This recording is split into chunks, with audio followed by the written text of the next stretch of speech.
We do have some folks here who would like to ask a few questions, so can we get a mic here, please? Mr. Shroff, right here. Oh, okay. First, let me add 2 questions. So first of all, thank you for the opportunity. Let's keep it to one question, please. Yeah. Yes, one question. So India has a young population. So what are your plans to modernize the education system and bridge the gap between the education system and employability? That is the first question. Let's keep it to one, please. Thank you. Nimish. Should I just answer this one, or you want to get to, okay? I'll try. I think many people say that India has a skills problem. I don't think India has a skills problem. I think India has a skill respect problem. So India doesn't respect people who have skills. But I don't think there's any limit on the skills that are already available in India. Okay? Second, our education system doesn't connect with the business system.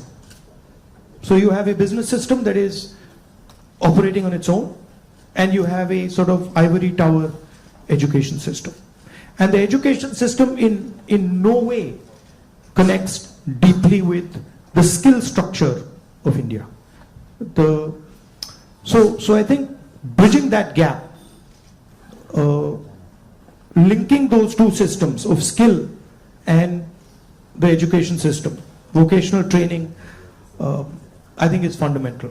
I think currently huge problem in the education system is the ideological capture. So, you know, feeding ideology through the education system. Most of our vice chancellors today are placed by the RSS. It's an organization that has a very particular perspective on life, on history, on the future. That's really damaging. Having one organization that is placing all its people in our education system, I think that's damaging. So ensuring that people who run our education system are independent, are not, you know, ideological, or are not committed to sort of a particular way of thinking, I think is important. Thank you. Dr. Gupta. Rahulji, I have a question. What's your vision of creating growth in the industry, manufacturing? No, I don't see. Again, what I think is not as important as what the large mass of Indian people think, right? One problem that you simply cannot solve if you continue on the direction we're on is giving our blue-collar workers jobs. You simply, if you carry on this road, you simply cannot do that, right? The only way you're going to give our large mass of people jobs is if you start producing things, if you start manufacturing. And the foundation of manufacturing, you don't just start manufacturing cell phones, right? It is a sequence, right? So you have to go up the value chain if you want to manufacture. A lot of people say, oh no, you can manufacture cell phones directly. Well, cell phones are not being manufactured in India. Cell phones are being assembled in India. It's a different thing. Meaning components are coming from China and those components are being assembled in India, right?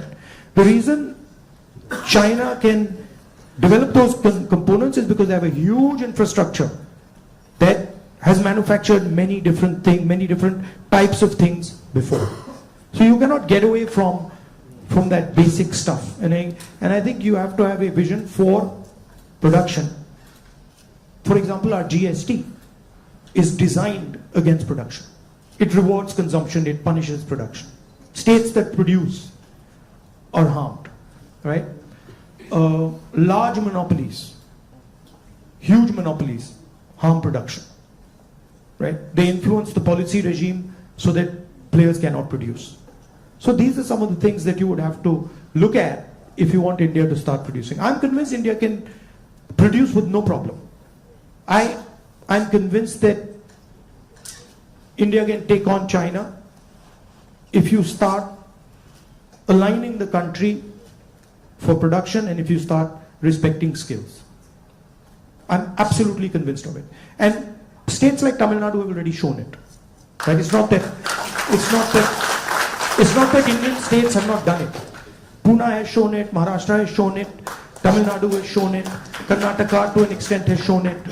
Right? So it is being done, but it's not being done at the scale and with the coordination that it needs to be done. I'll give you an example. You take any district in India, you will find that there is a historical network that produces there. You go to Moradabad, you will find brass, right? You go to Mirzapur, you will find carpets. You go to Bellary, you will find jeans. So each district has a traditional network of production. Now, how much support are those people getting? You want to create a brass industry, create it in Moradabad. Open the banks to them, infuse technology, support them, and I guarantee you, they will take on China. Right? And you can do it in every district. You support the Bellary jeans industry, you put in a couple 100 crores into that thing, you open the doors of banks to them, I guarantee you they'll get to work. Right? But currently, I mean a simple statistic, 16 lakh crore rupees of bank loans have been forgiven to 25 people. 25 people. Right? Do you realize how many industries you could set up with that? And they've just been forgiven.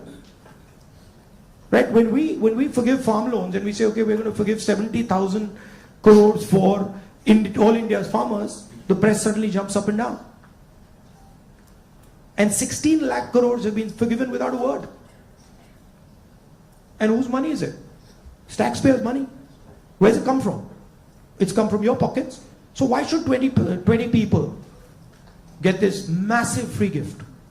Why should one person, suddenly have all the ports, all the airports, all the defense contracts?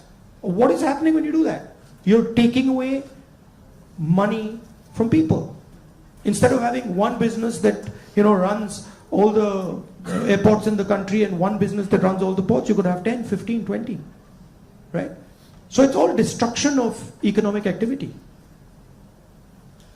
Thank you. We can take something on this side. Can we have the mic? Can we please have the mic here? Rakshit, go ahead.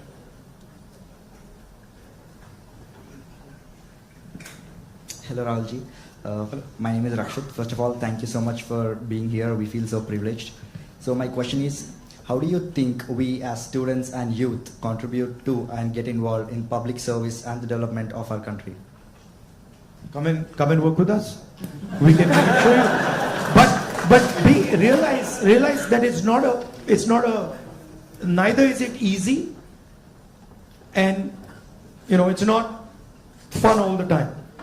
It can be unpleasant, it can be hard, but it's got its, you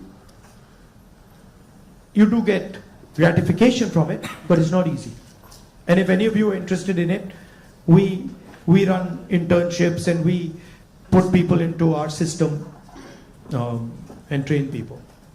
Thank you. We had a question here, Mr. Shroff.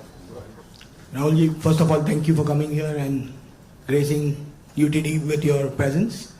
I'm a faculty and I also represent a lot of students, so I'd like to ask, for everything we look at it and say there is always something you can even do better for something that you haven't done successfully. So looking back, Bharat Jodo Yatra was so successful. Couple of things what you could have done differently if you did it now. No, look, every single thing that you do, I mean, I'm sure if we sit down and say, okay, Bharat Jodo Yatra, we could have done it better, right? There's nothing that you do that you couldn't have done better or you can't do better. And that's just how life works. And these are choices. So I don't think I've ever done anything perfect in my life. And I don't think I will ever do anything perfect in my life. But it's a learning experience, right? So you start off, you try something, doesn't work, you do it again, and then it works. Yeah. Thank you. Take another question. One thing that I didn't think was important, because of something my father said to me once, which is strange, which turns out is quite important, which is that once my father told me, look, you know, if you work properly, you don't need to tell anybody about it. Work speaks for itself. But it's actually not true. It's a strange thing, it's not true. You've got to communicate it.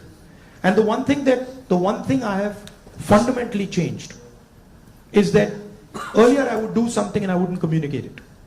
And now I do something and I communicate it. It's not actually my nature. My nature is actually just to do it and not communicate it. But I think it is important that you stay ahead with our cutting-edge news app. Instantly access the latest shorts in just 1 minute and breaking news in just 50 words. Download now for a smarter, faster news experience.